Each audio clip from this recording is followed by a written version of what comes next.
So we're good now? Oh, yeah. How about that?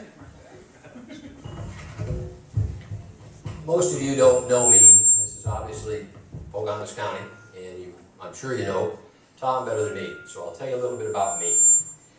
I've been a family physician in Algona, Iowa for the last 30 years. I moved to Algona and joined one of their doctors. We built a practice that now is about 6 family physicians, 3 extenders, a general surgeon, and an obstetrician, and we're putting on a $12 million addition to the Sioux County Hospital right now. I'm proud of what we accomplished there over that 30 years. And I'm going to stop using that. Stop, yeah, obviously. Yeah, got it.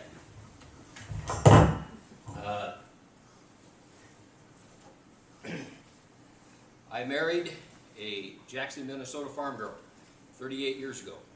Met her in organic chemistry lab at Drake University. We were both going to pharmacy school. Her dad was a former chairman of the board of the Superior Co-op elevator when it still existed. So I know a little bit about agriculture.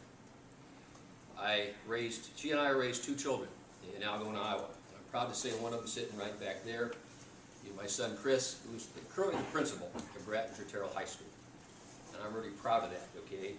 Chris, after school, went out to California, sowed his wild oats, met my daughter-in-law, who I really like, but they moved back here 2 years ago. They saw the light, okay?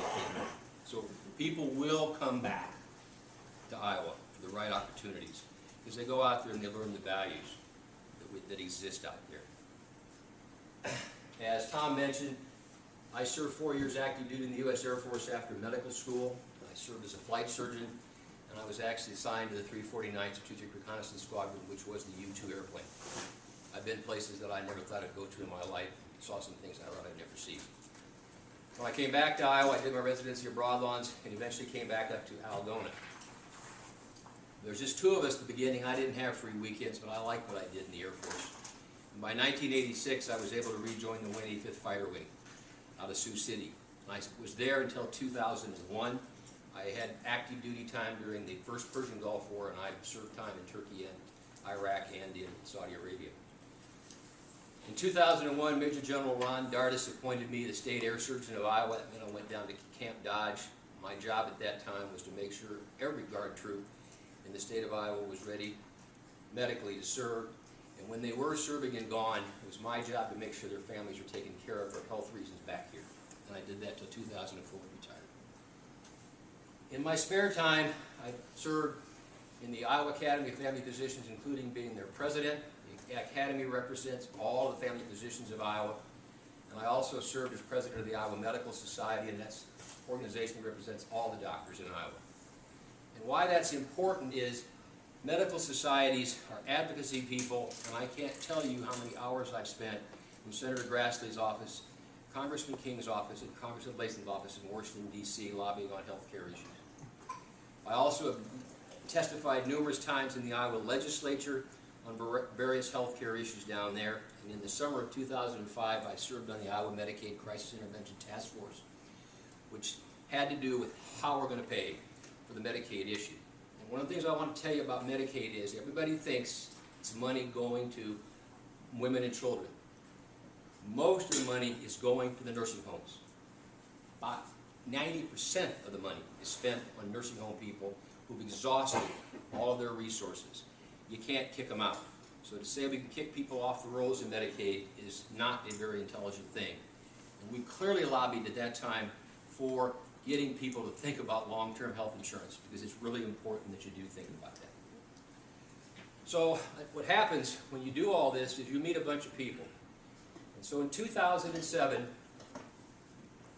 Representative Linda Miller from Davenport, Representative Linda Upmeyer from Garner, Representative Dwayne Alons from Hull. Dwayne, by the way, was a 185th pilot. We flew a lot together. Representative Mike May from Spirit Lake and Christopher Rance came to me and asked me to consider running in the 2008 election. And in a moment of craziness, I said yes. I ran in 2008, and I lost to a 20-year incumbent by a total of 40 votes. And when we did the recount, because you automatically get a recount, I did not lose to Dolores Mertz. I lost to Barack Obama. Barack Obama's campaign did a tremendous job of registering new Democrats who voted straight Democratic tickets, and I clearly lost and the absentee ballots that were straight Democratic tickets. Those people weren't voting for Dolores Mertz. They were voting for Barack Obama, and the rest of the ticket didn't make any difference. I wish Iowa didn't have the ability to vote straight ticket. We'd probably be better off if that was so. So that's how I ended up in politics. From my standpoint, I ran my campaign based solely on the economics. I clearly said that the state of Iowa was going to be $500 million in the red in the year 2009. Everybody sitting in this room knows exactly how much money we were in the red in the year 2009.